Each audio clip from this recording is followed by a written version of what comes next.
मानवी, नमस्ते मम्मी जी, पैर छूते हुए। विमला जी, नमस्ते, खुश रहो। आ गई मायके से। मेरे बच्चे कहाँ है? दिख नहीं रहे। मानवी, वो गाड़ी से सामान उतरवा रहे हैं अपने पापा के साथ। तभी दौड़ते हुए काजल और यश आ गए। काजल और यश, नमस्ते दादी, कैसी हो आप? हमारी याद तो नहीं आई? विमला जी, नमस्ते मेरे सोन चिरोटो, मैं तो अच्छी हूँ। ये तुम लोगों को क्या हो गया है? इतने भले चंगे गए थे, इतने दुबले कैसे हो गए? हमेशा नानी के घर से थके हुए आते हो, वहाँ कुछ खाने पीने को नहीं मिलता क्या? काजल चहकती हुई बोली, अरे दादी, नानू नानी, मामू मामी सब पूरे दिन कुछ न कुछ हमारे लिए लाते ही रहते थे। नानू रोज़ बाजार ले जाते थे। आइसक्रीम, जलेबी, रसगुल्ला, बहुत सारी चीज़ें खिलाते थे। बड़ा मज़ा आता था दादी। नानी ने तो यश भैया के फेवरेट आलू के पराठे, देसी घी के लड्डू भी बनाए। हम लेकर भी आए हैं। और आपको हम दुबले लग रहे हैं। आप भी ना दादी, देखो देखो हम कितने मोटे हो गए हैं। अपना पेट आगे करते हुए काजल बोली। विमला जी, हाँ हाँ दिख रहा है। मेरी भी आंखें हैं। कैसे चेहरे मुरझा गए हैं मेरे बच्चों के। मानवी, अगली बार से बच्चों को अपने मायके लेकर मत जाना। हमेशा दुबले ही होकर आते हैं तेरे मायके से। लगता है कुछ खाने पीने को नहीं मिलता मेरे बच्चों को वहाँ। और देखो रंग भी कैसा काला पड़ गया है। पूरे दिन धूप में खेलते होंगे, कोई ध्यान नहीं देता होगा। तेरे भैया भाभी तो नौकरी वाले हैं।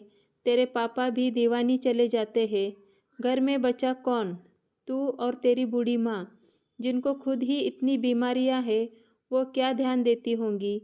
ऐसी भी नहीं है तेरे मायके में, तभी मेरे बच्चे कुमला गए। अब नहीं जाने दूंगी इन्हें, तू चली जाया करना। विमला जी सब एक सांस में बोल गई। मानवी की आंखों में आंसू आ गए। फिर हिम्मत जुटाकर बोली, मम्मी जी, पहली बार आपके सामने बोल रही हूँ। कुछ गलत बोलूँ तो माफ़ कर दीजिएगा। आपने सही कहा, मेरे मायके में एसी नहीं है। माँ पापा अपने कमरे में खुद कूलर के सामने नहीं सोते थे। यश और काजल को सुलाते थे। रात में माँ उठकर देखती थी, कहीं बच्चों को ठंड तो नहीं लग रही। उन्हें चादर उड़ाती थी। कभी आपने रात में उठकर देखा है बच्चे कैसे सो रहे हैं? पापा ने हमारे वहाँ आने से पहले ही मच्छरदानी लगा दी थी, कहीं बच्चे बीमार ना हो जाए।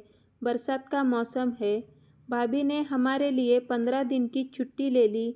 जो छुट्टी उन्हें अपने बच्चों की देखभाल के लिए मिलती है, वो उन्होंने मेरे बच्चों के लिए ली कि दीदी और बच्चों को अकेलापन ना लगे और किसी चीज़ की समस्या ना हो। बच्चों के साथ बच्ची बनकर खेलती थी। मजाल है बच्चों को कोई तकलीफ हो जाए, पानी मांगने से पहले ही हाजिर कर देती थी। वो दूसरे घर से आई है, कभी महसूस ही नहीं हुआ हमें। और भैया जब भी ऑफिस से आते, कभी खाली हाथ ना आते।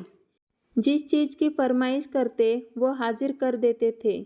कह रहे थे, भैया पैसा इकट्ठा कर रहा हूँ छोटी, अगली बार एसी लगवा दूंगा। तेरे घर में तो सब है, नानी के घर में बच्चों को परेशानी नहीं होगी अब। भाभी कहती, दीदी अगली बार आओगी तो कोई समस्या नहीं होने दूंगी आपको। मेरा वेतन भी 2000 बढ़ जाएगा। इतना कहते हुए भाभी की आंखों में आंसू आ गए थे। मम्मी जी, आपके लिए साड़ी, बच्चों और मेरे लिए कपड़े, देसी घी के लड्डू, पापड़, अचार, पूरी कचौरी और भी न जाने क्या क्या यहाँ के लिए रख दिया है। जितने दिन मैं रही, किसी को भी पल भर आराम करने की फुर्सत नहीं मिली। कभी अचार पापड़ बनाना, कभी कुछ, सब लोग चक्कर गिननी की तरह घूमते रहे। जैसे आप दीदी के आने पर उनकी खातिर करती है, मेरे मायके वाले भी कोई कमी नहीं करते। माना वो आपकी तरह धन धान्य से संपन्न नहीं है, पर दिल से बहुत अमीर है। अगर आप दहेज में 20 लाख रुपए की मांग नहीं करती, तो शायद ये सारी सुख सुविधाएं मेरे मायके में भी होती। अभी तक मेरे दहेज की ही किस्त भर रहे हैं। इतना कहते कहते मानवी की आंखों से आंसू गालों को भिगोते हुए उसके पतिदेव के हाथों में आ गिरे। उसे पता ही नहीं चला कब से खड़े उसके हमसफ़र उसकी बातों को ध्यान से सुन रहे थे। विमला जी भी अपने पल्लू से अपने आंसुओं को पोंछते हुए मानवी के पास आई और उसे अपनी बाहों में भर लिया। मानवी को भी आज ससुराल में अपनी दूसरी माँ मिल गई थी। उसकी सिसकियों ने विमला जी को अंदर तक पश्चाताप से भर दिया। विमला जी अपने आंसू पोंछते हुए हंसते हुए बोली, मुझे भी तो खिला अपनी समधन के हाथ के देसी घी के लड्डू। बड़े दिनों से मन था खाने का। सभी के चेहरे पर मुस्कान तैर गई। तो आपको आज की कहानी कैसी लगी कमेंट करके बताना और मेरे चैनल को सब्सक्राइब करना और लाइक करना।